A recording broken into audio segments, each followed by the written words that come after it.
Hi, I'm Andy Burnham, Mayor of Greater Manchester. I'm sorry I can't be with you in person at Convergence 2019 because it sounds like a conference very much in tune with what we're trying to achieve here in Greater Manchester.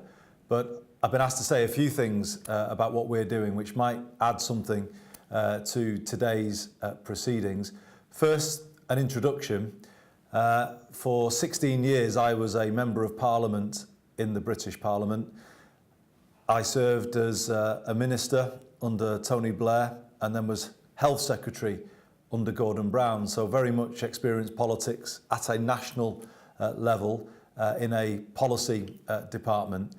But really it was that experience that brought over to me how the old way of working, the old top-down approach, the silo-based approach really isn't going to build 21st century health and well-being, such as the complexity of life these days. At best, it's going to lead to a pick up the pieces approach where we wait for people to fail and then the services come in. And it's my view that we need to do something quite radically different. And it was why when the opportunity came along to stand as the first elected Mayor of Greater Manchester, I took that opportunity.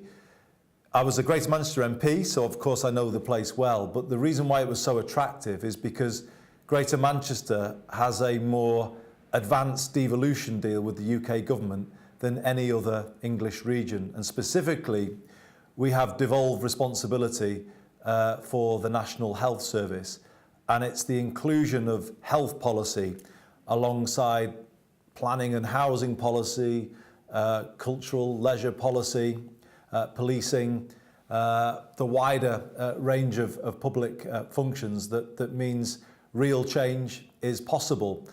When I first came into this role a couple of years ago, I thought that integrating the health service with the social care system might be my main focus when it came to health. But what I've realised is it's a health in all policies approach that will make the most difference. So through the Greater Manchester Reform Board, we're beginning to build out that approach across the life course, starting with children in the very earliest years of life, dealing with issues around school readiness and making sure all children have a good level of development. But then at the other end of the age spectrum, working to support older people in later life and making sure that there are ways in which we can support older people to minimise the risk of loneliness and indeed hospitalisation. So that's the way we're trying to work, and it's led to what we call the Greater Manchester model of public services. We think the time has come to put one team around the person, be it that very young child in the early years of life or indeed an older person at the other end of the age spectrum. Let's get rid of the silo-based thinking, start in the locality, place-based services based around the individual. Let's think about names rather than numbers, so highly personalised services. So that's what we're building here uniquely in England, in every locality of Greater Manchester, an approach where we have teams of public service professionals working as one.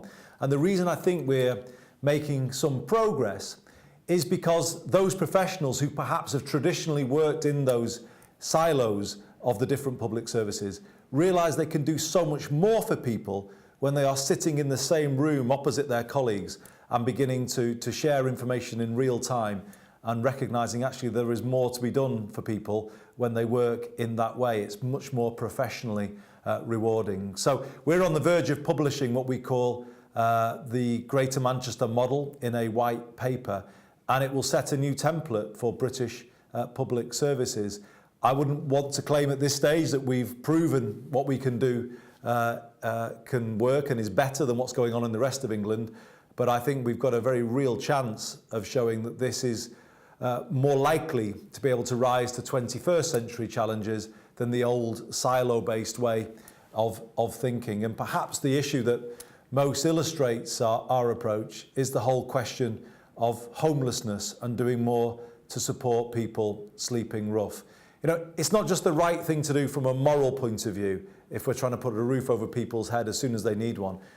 it's also the right thing to do from a financial point of view.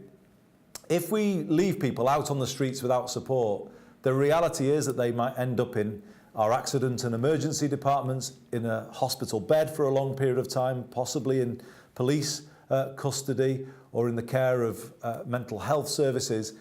That can cost a huge amount of money.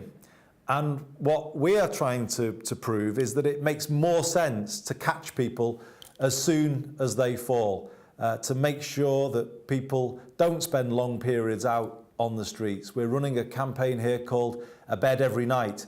So unlike anywhere else in England, we're seeking to provide enough places for people to go every night of the week. It's early days, as I said before, and I wouldn't want to claim that what we're doing is perfect. But for the first time in 8 years, we have managed to reduce the number of people in Greater Manchester sleeping rough. So we've turned the tide and we're beginning now to move things in the right direction. And it does suggest that a multi-agency approach is a much better approach than working in the old way. It's a big change to make, and I would be the first person to recognise that. But if you think about the World Health Organization definition of health, then I don't see how you can achieve that vision without working in the way that Greater Manchester is trying to pioneer. Health is, people will remember the words, a state of complete physical, mental and social well-being, not merely the absence of disease or infirmity. That's a very hard thing to achieve, complete physical, mental and social well-being. And I would say the only way you can do that is not to develop an old approach where public services just see the immediate problem in front of them. You have to look at the person behind the problem and put in place a coordinated package of support, recognising that life is different in the 21st century than it was in the 20th century. Here in the UK, we have seen the rise of insecure work, coupled by more people living in insecure housing. Life is sadly more precarious these days, and that explains why the question of mental health rises up the political agenda all of the time. The 21st century is demanding different solutions from public services. More of the same will not be good enough. And I think people working in our public services here recognise that. They recognise that the old model is unsustainable. And for instance, if somebody here in our accident emergency departments or in one of our police stations recognises that they can start to get to the underlying causes of why individuals might be presenting in those places by working through our place-based teams in the locality, I think they can begin to see how it makes their job easier if they can get underneath those underlying causes at locality level of why an individual or a particular family or household is not thriving. So I hope that we can be something of a test bed for new thinking on public services in the UK context. I would be really interested to hear about the conclusions that are coming out of your conference today, to see how we might learn from what you're thinking about too. But if I finish on this point, you know, it's still the case in the UK that people's lives are very different depending on the postcode in which they are born, and often poor health is set in the very earliest years of life. I've worked with Professor Sir Michael Marmot on this whole question of health inequalities, and he has advised me that if we are to make a change, we need to invest very differently. We need to do it on a multi-agency approach, and we need to begin in the very first days of life. You know, we want to be one of the places around the world that sets a new standard for early intervention.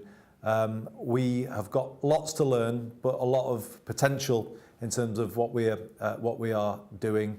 I hope that some of what I've said makes sense to you in terms of the issues you're about to debate today. I want to work in partnership with city regions around the world who are going through similar thinking. Contrary to what you may read in the newspapers or hear in the media, Britain hasn't changed. We aren't closing off to the world. We remain an open and outward looking country. That's certainly true of Greater Manchester. We want to work in partnership with the best around the world. Have a great conference today, and I look forward to working with you all in the future.